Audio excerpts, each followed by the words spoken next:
প্রতিদিনকার মতোই ভিডিওটি শুরু করেছি সকাল থেকেই। সো হ্যালো এভরিওয়ান, আসসালামু আলাইকুম। কেমন আছেন সবাই? আলহামদুলিল্লাহ আমরা ভালো আছি। ঢাকাতে ফিরে এসেছি, আর সেটা কিন্তু গত ভিডিওতেই শেয়ার করেছিলাম। আর দেখেন সকালবেলা যতটুকু পেরেছিলাম রাতে গুছিয়েছি, আর সকালের বাসার অবস্থা তো খুব সকালে ঘুম থেকে উঠে কাজ শুরু করেছি, কারণ আজকে এত বেশি কাজ জমে আছে। আমি যেদিন গিয়েছিলাম সেদিন কিন্তু অনেক বেশি কাজকর্ম গুছিয়ে রেখে গিয়েছিলাম, ঘর মোছা বলেন সব ক্লিন করে গিয়েছিলাম, বাট বাসায় এসে তার থেকেও খারাপ অবস্থা। মানে এত বেশি ময়লা ধুলা পড়ছে, জানালা দরজা সবই বন্ধ ছিল, তারপরেও এই অবস্থা। এরকমই হয়, বাসা থেকে চলে গেলে 2-1 দিনের জন্য গেলেও এই অবস্থা হয়, কিন্তু আমরা তো 1 সপ্তাহের জন্য গিয়েছিলাম। এসে তো বাসার অবস্থা খারাপ। তো খালা আসার আগে আমি কিছু কিছু কাজ গুছিয়ে নিচ্ছিলাম, তো খালার সাথেও কিছু কাজ গুছিয়ে নিয়েছি। এই যে সবগুলো একটু মুছছিলাম খালার সাথে, আমি ফার্নিচারগুলো মুছে নিচ্ছিলাম। এত বেশি ময়লা হয়েছে, রাতের বেলা তো ওগুলো করে ঘুমাতে পারিনি, এই জন্য সকালবেলা করতেছি। আবার রান্না করব, সব মিলিয়ে আজকে কিন্তু অনেক বেশি ব্যস্ত একটা সময় কাটবে জানি তো। আজকে এই জন্যই আর কি দেরি করি নাই, সব কাজকর্ম গুছিয়ে নিব। তারপরে তো আবার রান্না আছে, এই যে রান্না করতেও আসছি। আর বাসা থেকে যে কাঁচকলা নিয়ে আসছিলাম টাটকা, এগুলো বিকালেই কেটে দিয়েছিল, এজন্য ভাবলাম কি এখনই রান্না করি, রেখে দিলে এত টাটকা থাকবে না।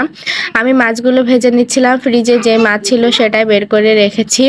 এই মাছ দিয়ে আমি রান্না করব কাঁচকলাটা। রান্না করা, কাজ করা আর সবকিছু গুছিয়ে নেওয়া কিন্তু অনেক কষ্ট। যেদিন বাসা থেকে আসা হয় সবারই অনেক বেশি কষ্ট হয়ে যায়।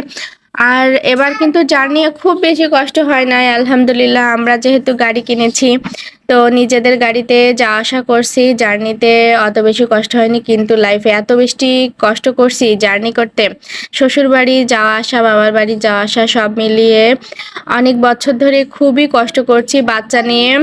আর বাচ্চাদের নিয়ে জার্নি করতে কিন্তু বাসে বা গাড়িতে খুবই কষ্ট হয়, বাট নিজেদের গাড়ি থাকলে কিন্তু অনেক শান্তি, সেটা একটু হলেও ফিল করেছি।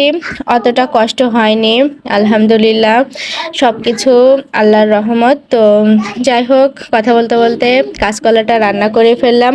আর কাঁচকলা রান্নাটা আপনারা দেখলেন একদমই কম মশলায়, শুধু পেঁয়াজ, কাঁচামরিচ আর জিরা গুঁড়া, এটা ছাড়া আর কিছুই দিই নাই। অনেকে হয়তো মনে করতে পারেন এটা খাওয়া যাবে কিনা, তবে গ্রাম এলাকায় কিন্তু অনেকে এভাবে রান্না করে। আমার হাজব্যান্ড এই রান্নাটা অনেক পছন্দ করে, কম মশলায়। এই রান্নাটা খুবই মজা হয়। এই রান্নাটা যারা খেয়েছেন তারাই বুঝতে পারবেন। কাঁচকলাটা রান্নার পরে এবার সজনা ডাঁটাটা রান্না করব। ডাল দিয়ে ডাঁটা রান্না করিনি, আর যে ডাঁটাটা একটু বয়স হয়ে যায়, পেকে যাওয়া ভাব, মানে মোটা হয়ে গিয়েছে, এই ডাঁটাগুলো কিন্তু ডাল দিয়ে রান্না করলে ভালো লাগে। ভেতরের বিচিটা আমি ফেলে দিয়েছিলাম যতটুকু পারা যায়। এটা আমাদের গাছের, আমি যেহেতু বাড়ি যাই নাই, তো সজনাটা বাড়িরটা খাওয়া হয় নাই। যখন যশোরে ছিলাম তখন প্রতি সপ্তাহে আমার আব্বু খাবার দাবার সবকিছু পাঠাতো, সবকিছু নিয়ে আসতে পারতো, কিন্তু ঢাকায় আসার পর থেকে সেই সুযোগটা আর হয় না, তো অনেক কিছু মিস করি। যাই হোক, ওদের পাপা আবার অফিস থেকে আসার সময় ওদের জন্য বার্গার নিয়ে আসছিল। আমার মেয়েটা বলছিল পাপা আমি বার্গার খাবো, তো ওদের পাপা আবার বার্গার নিয়ে আসছিল দুপুরের দিকে। তো বিকালে ওরা বার্গার খেয়েছে, আর সন্ধ্যাবেলা আমি বাজারে গিয়েছিলাম। ওদের পাপার একদমই সময় নেই, কারণ অনেকদিন ছুটি কাটানোর পরে সে খুবই ব্যস্ত। আমি সন্ধ্যাবেলা বাজারে গিয়ে অনেক কিছুই নিয়ে আসছি, আপনাদের সাথে একটু শেয়ার করলাম। আর বাসায় যেহেতু ছিলাম না, তো বাসাতে কিন্তু ফল ফ্রুটস কিছুই নেই, বা খাবার অনেক কিছুই ছিল না, তো সেগুলো নিয়ে আসলাম। বাচ্চারা যেহেতু আছে, তো ওদের জন্য কোনো কিছু না থাকলে হয় না, ওরা জ্বালাতন করে। আর এখানে আমি কিছু পেন্সিল, রাবার, খাতা আমার ছেলের জন্য নিয়ে আসছিলাম, ও একটু পড়ালেখা করে মাশাল্লাহ।